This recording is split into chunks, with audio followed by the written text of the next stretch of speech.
Hi అండి. అందరికీ నమస్కారం. Welcome to my channel. ఈ వీడియోలో కమ్యుటేషన్ ఆఫ్ పెన్షన్ సీవీపీ కాల పరిమితి తగ్గింపు గురించి హైకోర్టు కీలక తీర్పు.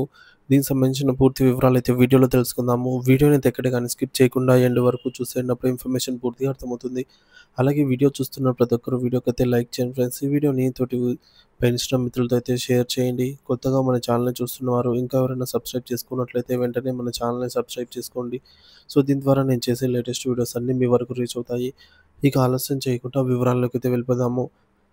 ఫ్రెండ్స్, ఇక విషయానికొచ్చినట్లయితే పెన్షన్ కమ్యుటేషన్ కింద తీసుకున్న మొత్తానికి బదులుగా 15 ఏళ్ల పాటు పెన్షన్‌లో కోత విధించడం అన్యాయమని, రికవరీ పూర్తయిన 11-12 ఏళ్లకే పూర్తి పెన్షన్‌ను పునరుద్ధరించాలని ఉద్యోగులు డిమాండ్ చేస్తున్నారు.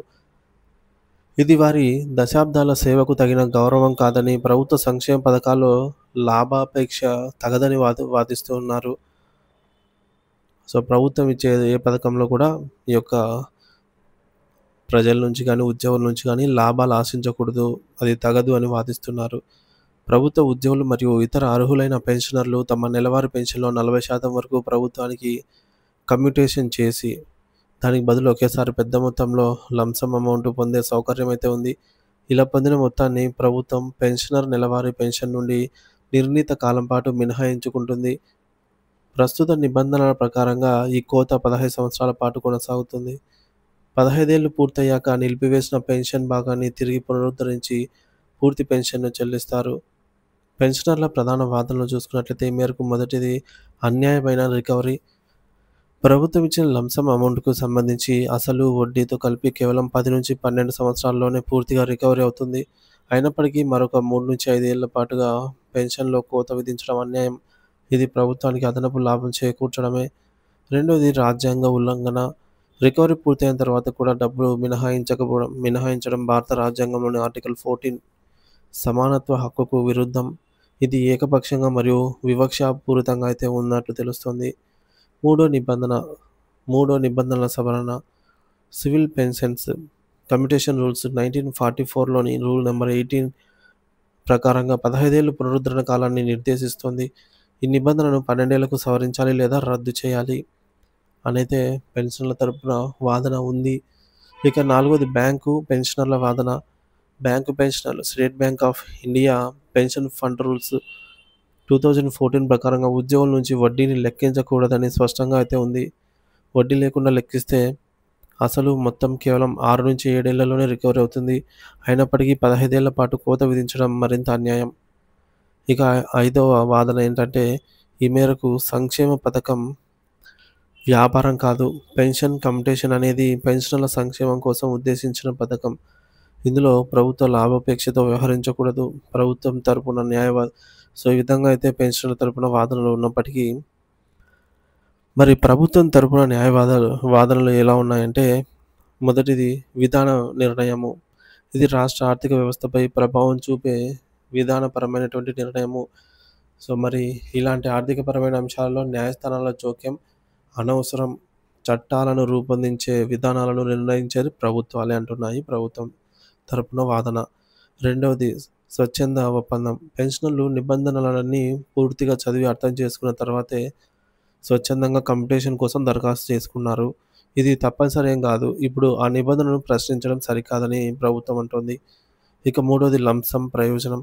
ఒకేసారి పెద్ద మొత్తంలో డబ్బు పొందడం ద్వారా పెన్షనర్లు ఇప్పటికే ఆర్థికంగా ప్రయోజనం పొందారు. ఆ డబ్బును వారు ఇతర అవసరాలకు, పెట్టుబడులకు వాడుకున్నారు అంటున్నారు. ఇక ప్రభుత్వం తరపు వాదనల్లో మరొకటి పే కమిషన్ సిఫార్సులు. 5వ కేంద్ర వేతన సంఘం 12 ఏళ్లకే పునరుద్ధరణ చేయాలని సిఫార్సు చేసినా కేంద్ర ప్రభుత్వం దాన్ని తిరస్కరించింది. 6, 7వ వేతన సంఘాలు ఈ అంశాన్ని అసలు పరిగణలోకి తీసుకోలేదు అనైతే ప్రభుత్వం వాదిస్తోంది. ఇక ఐదోది మరణిస్తే రికవరీ లేదు.